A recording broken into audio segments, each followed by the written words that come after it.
ମୁଁ ବାହାରି ପଡ଼ିଲି ସକାଳୁ ସକାଳୁ ଶିବ ମନ୍ଦିର ଯିବା ପାଇଁ। ଆଉ ଶିବ ମନ୍ଦିର ଯିବା ପାଇଁ ଫଳ କ୍ଷୀର ନେଇ ମୁଁ ବାହାରି ପଡ଼ିଲି। ତାଙ୍କୁ କହିଥିବାରୁ ସିଏ ମୋ ପାଇଁ ହଳଦିଆ ଲୁଗା ଆଣିଥିଲେ। ହଳଦିଆ ଲୁଗା ପିନ୍ଧି ବ୍ରତ କରିଲେ ଭଲ ହୁଏ ବୋଲି ସମସ୍ତେ କୁହନ୍ତି।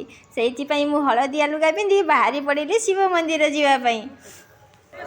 ଆଉ ଶିବ ମନ୍ଦିରରେ ପାଖରେ ଫଳ ଦୋକାନରୁ ଫଳ ଅଲଗା କିଛି ଆଣିଲି, ଫୁଲ ଆଣିଲି। ଆଣିକି ଡାବ ଆଣିବାକୁ ଗଲି। ଡାବ ଆଉ କ୍ଷୀର କୁହନ୍ତି ଶିବର ଅତି ପ୍ରିୟ। ସେଇଥିପାଇଁ ତ ଡାବ ଆଉ କ୍ଷୀରକୁ ମିଶିଲେ ପଞ୍ଚାମୃତ ହୋଇଯାଏ। ଆଉ କ୍ଷୀର ଆଉ ଡାବକୁ ନେଇ ମୁଁ ଗଲି ଫଳ କାଟିବାକୁ। ଫଳ କାଟି ସାରି ସବୁ ଫଳକୁ କାଟିଲି। ଆଉ କାଟିଲା ପରେ ମୁଁ ଯାଇ ଲାଇନରେ ଠିଆ ହେଲି, କାରଣ ଲାଇନରେ ଠିଆ ହେଲେ ସମସ୍ତେ ଭଲରେ ଭଲରେ ମନ୍ଦିରରେ ଆମେ ପୂଜା କରି ବାହାରି ଆସିପାରିବୁ। ଲାଇନରେ ନ ଠିଆ ହେଲେ ସମସ୍ତେ ଗଣ୍ଡଗୋଳ କରନ୍ତି, ମନ୍ଦିର ଭିତରକୁ କେହି ଯାଇପାରେ ନାହିଁ। ଭିଡ଼ ଭାଡ଼ରେ ଫଳ ସବୁ ତଳେ ଗଳି ପଡ଼େ। ସେଇଥିପାଇଁ ତ ଲାଇନ୍ କରିଦେଲେ ଭଲ ହୁଏ। ସେଇପାଇଁ ଗାଁ ଲୋକମାନେ ଲାଇନ୍ କରି ଛିଡ଼ା କରିଲେ। ଆଉ ଆମେ ଲାଇନ୍ ଭିତରୁ ଛିଡ଼ା ହୋଇ ମନ୍ଦିର ଭିତରକୁ ପଶି ଆସିଲୁ। ମନ୍ଦିର ଭିତରେ ଆପଣମାନେ ଦେଖନ୍ତୁ, ସମସ୍ତେ ଏଠି ଯିଏ ଯାହାର ସମସ୍ତେ ଭଗବାନଙ୍କୁ ଡାକୁଛନ୍ତି।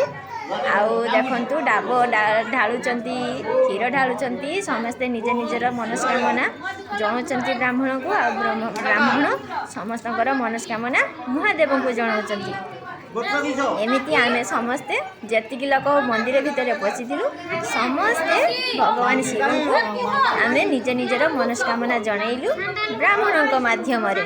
କାରଣ ଆମେ ନିଜେ କହିଲେ ଭଗବାନ ଶୁଣନ୍ତି ନାହିଁ, ବ୍ରାହ୍ମଣ ଦେଇ କହିଲେ ଭଗବାନ ଶୁଣନ୍ତି। ଆଉ ମୁଁ ମାତା ପାର୍ବତୀଙ୍କୁ ସିନ୍ଦୁର ଦେବାକୁ ଗଲି, ସିନ୍ଦୁର ଦେଲି। ମୁଁ ଯେତେ ଥର ମନ୍ଦିର ଯାଏ ସେତେ ଥର ମାତା ପାର୍ବତୀଙ୍କୁ ସିନ୍ଦୁର ଦିଏ। ମୁଁ ସିନ୍ଦୁର ନ ଦେଲେ ମୋତେ ଭଲ ଲାଗେନି।